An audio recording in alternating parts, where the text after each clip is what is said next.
আসসালামু আলাইকুম রহমতুল্লাহি ওবরকাতুহ। প্রশংসা আল্লাহ তাআলার জন্য, আলহামদুলিল্লাহ, যিনি আমাদেরকে মহিমান্বিত করেছেন এমন একটি রাত্রি দিয়ে, যে রাত্রির ইবাদত 1000 মাসের ইবাদতের সমান। আলহামদুলিল্লাহ, 1000 মাস খায়রুম মিন আলফি শাহরিন, 1000 মাসের ইবাদতের সমান। অর্থাৎ একজন মানুষের জীবনের সর্বশ্রেষ্ঠ রাত্রি সেটি হচ্ছে লাইলাতুল কদর বা শবে কদর। অর্থাৎ একজন মানুষের জীবনের 83 বছর 4 মাস ইবাদত করার সমান। আলহামদুলিল্লাহ। অতঃপর সেই মহানবীর উপর দরুদ পাঠ করি, যিনি সেই রাত্রিকে ধরার জন্যে, সেই রাত্রিকে সুসজ্জিত করার জন্যে এত বেশি ইবাদত করেছেন যে হাদিসে এসেছে সাদ্দাল মির্জার যে কোমর বেঁধে ইবাদত করতেন সাল্লাল্লাহু আলাইহি ওয়াসাল্লাম। এমন একটি লোভনীয় রাত্রি, এমন একটি রাত্রি, একজন মানুষের জীবনের সর্বশ্রেষ্ঠ রাত্রি, এই ধরার সর্বশ্রেষ্ঠ রাত্রি।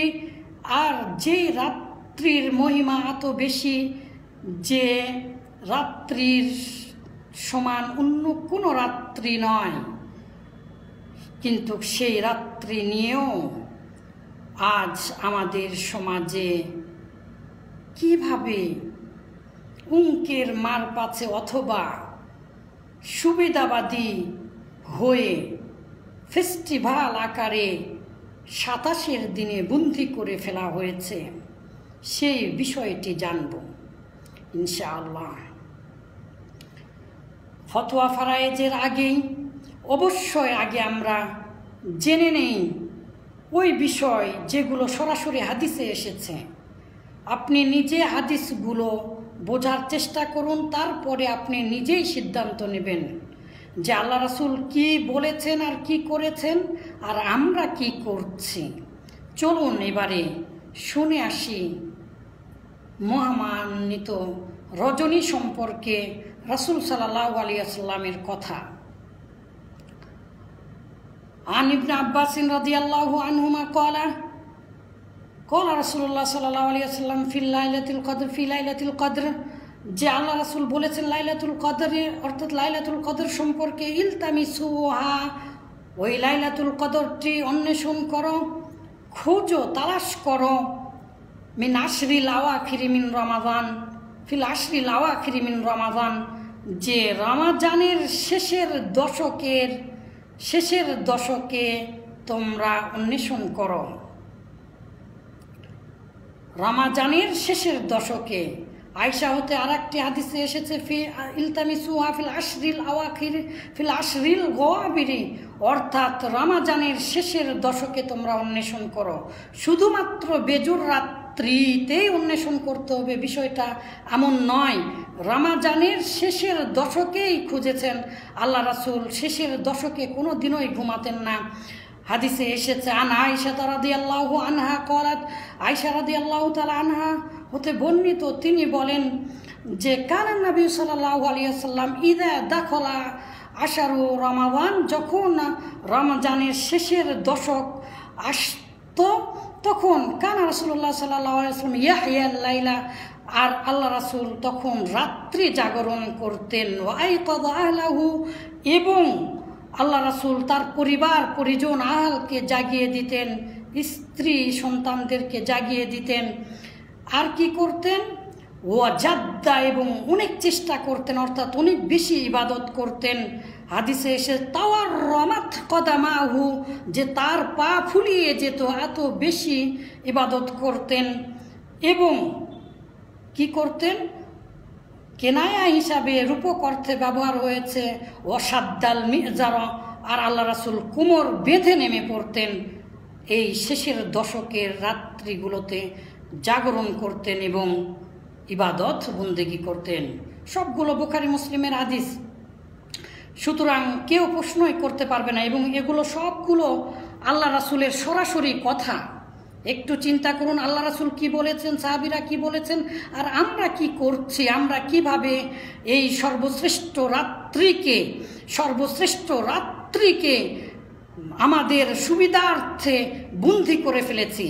যেখানে আল্লাহ রাসূল তার পরিবারকে জাগিয়ে দিচ্ছেন, যেখানে আল্লাহ রাসূলের পা ফুলে যেত ইবাদত করতে করতে, যেই রাতে আল্লাহ রাসূল কোমর বেঁধে ইবাদত করতেন, সেই রাত্রে আমরা কতদিন আগে থেকে চাঁদা তুলে আমরা একটি খাবার আয়োজন করছি। আমরা আমাদের পরিবারকে জাগিয়ে দিচ্ছি না, আমরা একই দিনে বন্দী করে ফেলে একটি উৎসব মুখর পরিবেশ করে ফেলেছি। শুনতে থাকুন, দেখুন হাদিসে কি বলছে আর আমরা কি করছি। আন নবী হুরায়রা রাদিয়াল্লাহু আনহু قال উরিতু লাইলাতাল ক্বালা নবী সাল্লাল্লাহু আলাইহি ওয়াসাল্লাম উরিতু লাইলাতাল কদরি, যে আল্লাহ রাসূল বলেন যে উরিতু লাইলাতুল কদরি, আমাকে লাইলাতুল কদর দেখানো হলো, অর্থাৎ জানানো হলো। আল্লাহ তাআলা জানিয়ে দিলেন আল্লাহ রাসূলকে। সুম্মাই কদ বাযু আহলি, অতঃপর আমার কিছু পরিবার আমাকে জাগিয়ে দিলেন। শুনছেন, বুঝছেন, আল্লাহ রাসূলকে জানিয়ে দিলেন আল্লাহ তাআলা। সুম্মা নুসিতু, হ্যাঁ, অতঃপর আল্লাহ রাসূল ভুলিয়ে দিলেন। অতঃপর আল্লাহ রাসূলকে ভুলিয়ে দিলেন আল্লাহ তাআলা যে কোন দিন লাইলাতুল কদর, এটা আল্লাহ তাআলা ভুলিয়ে দিলেন। তারপরে আল্লাহ রাসূল বললেন ইলতামিসুহা ফিত তাসিআতি ওয়া ফিস সাবিআতি ওয়া ফিল খামিসাতি, অর্থাৎ 25-এ তোমরা 25 রাত্রি অন্বেষণ করো, অতঃপর তোমরা 27 রাত্রি অন্বেষণ করো এবং তোমরা 29 রাত্রি অন্বেষণ করো। আল্লাহ রাসূল নিজেই বললেন। অপর হাদিসে এসেছে ফি ফি ফি সাবঈল আওয়াখির, শেষের সাথে। অপর হাদিসে এসেছে, সবগুলো সহিহ হাদিস। অপর হাদিসে আল্লাহ রাসূল বলেছেন যে তোমরা সেটি অন্বেষণ করো শেষের দশকে, অর্থাৎ আল্লাহ রাসূল নিজে এই রমজানের শেষের দিনগুলোতে জাগতেন। এছাড়াও বলেছেন যে তোমরা অমুক দিনে অমুক দিনে অমুক দিনে অন্বেষণ করো, নির্দিষ্ট করে দিচ্ছেন না, বিভিন্নভাবে হাদিসে এসেছে। আন আয়েশা রাদিয়াল্লাহু আনহা ক্বালাত, আয়েশা হতে বর্ণিত, তিনি বলেন আল্লাহ রাসূল বলেছেন তাহাররাউ লাইলাতুল কদরি, তোমরা লাইলাতুল কদরকে অন্বেষণ করো, খুঁজো, তালাশ করো, মিন আশরিল আওয়াখিরি মিন রমাদান, রমাজানের শেষের দশকে তোমরা অন্বেষণ করো। বুখারী মুসলিম। এই একই হাদিসে সামান্য একটু বেশি এসেছে অন্য রিওয়ায়াতে যে তাহাররাউ লাইলাতুল কদরি, তোমরা লাইলাতুল কদরকে অন্বেষণ করো। কিভাবে? যে ফিল বিতরি, বেজুর রাত্রিগুলোতে 21, 23, 25, 27 ও 29 বেজুর রাত্রিতে অন্বেষণ করো। মিন আশরিল আওয়াখিরি মিন রমাদান, মুত্তাফাকুন আলাইহি, বুখারী মুসলিমের হাদিস। আর আল্লাহ রাসূলকে জানানোর পরে ভুলিয়ে দেওয়া হয়েছে, এই মর্মে আরেকটি হাদিস এসেছে যে আল্লাহ রাসূল বলেছেন আমি জানলাম, আল্লাহ তাআলা আমাকে জানিয়ে দিলেন কোন দিন হবে। এই হাদিসের উপরে আপনার সিদ্ধান্ত নির্ভর করবে। আপনি এই হাদিসের উপরে আপনার সিদ্ধান্তকে অটল রাখতে পারবেন। আল্লাহ রাসূল বললেন যে আমাকে জানিয়ে দেওয়া হলো আমি কোন দিন ইতিকাফরত অবস্থায় কোন দিন আমি লাইলাতুল কদরকে পাব। হাদিসে এসেছে খরজান নবী সাল্লাল্লাহু আলাইহি ওয়াসাল্লাম, আল্লাহ রাসূল বাইর হলেন লিয়ুখবিরনা, আমাদেরকে খবর দেওয়ার জন্য। কিন্তু রাস্তার মধ্যে ফাতালাহা রাজুলানি মিনাল মুসলিমিনা, আর রাস্তার মধ্যে মুসলমানদের মধ্যে দুজন ব্যক্তি ঝগড়া করার ফলে রুফিয়াত, আল্লাহ রাসূলকে ভুলিয়ে দেওয়া হলো।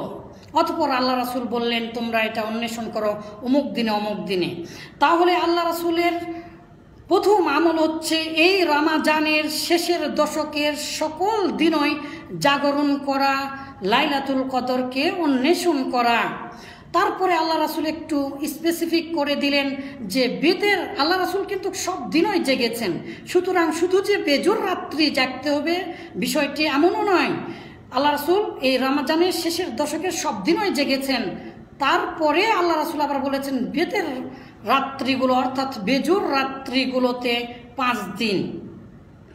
তারপরে আল্লাহ রাসূল অনেক হাদিসে অনেকভাবে ইশারা ইঙ্গিত পাওয়া যায় 23 তারিখে একবার লাইলাতুল কদর গেল। অন্যান্য সাহাবীদের একাধিক সহি আসার আছে এবং কৌল আছে যে অধিক সম্ভাবনা রাখে 27 তারিখে লাইলাতুল কদর হওয়ার জন্য। একাধিক অসংখ্য হাদিস রয়েছে যে 27 তারিখে লাইলাতুল কদর হওয়ার জন্য। কিন্তু পৃথিবীর কোনো আলিম, পৃথিবীর কোনো সাহাবী, পৃথিবীর কোনো বিদ্বান এবং আল্লাহ রাসূল নিজেও কোনো দিনকে নির্দিষ্ট করে বললেননি।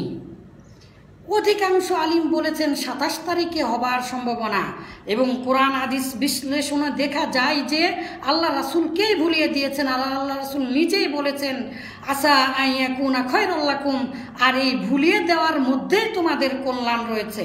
কি কল্যাণ রয়েছে? অনেক কথা আছে, অনেকভাবে ব্যাখ্যা বিশ্লেষণ পাওয়া যায়, কিন্তু সবচাইতে বড় কথা এই যে এই প্রত্যেক রাত্রিতে জাগরণের ফলে আল্লাহ তাআলা নিশ্চয়ই আমাদেরকে অনেক সওয়াব দান করবেন এবং আমরা নিশ্চিতভাবে অবশ্যই অবশ্যই পেয়ে যাব এই লাইলাতুল মহামান্বিত রজনী।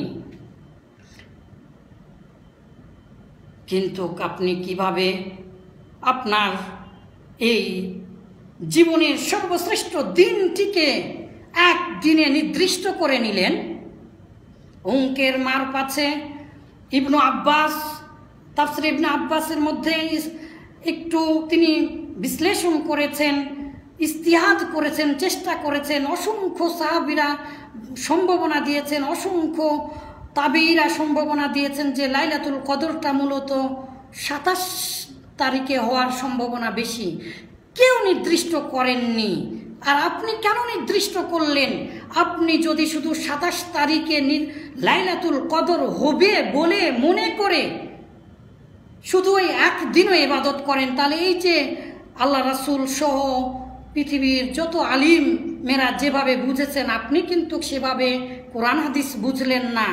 আপনি একদিনে নির্দিষ্ট করে নিলেন, ফলে ওই দিনটা নির্দিষ্ট করার জন্য এটি কোরআন হাদিস বিরোধী হয়ে গেল।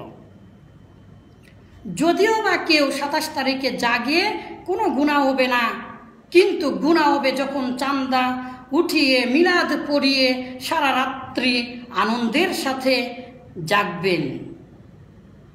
এমন মিলাদের ধুম পড়ে যায়। আর যে মাসে যে রাত্রিতে কোরআন নাজিল হলো, সেই 27 রাত্রিতে সমস্ত বাংলাদেশ কোরআন খতম করে গেদম।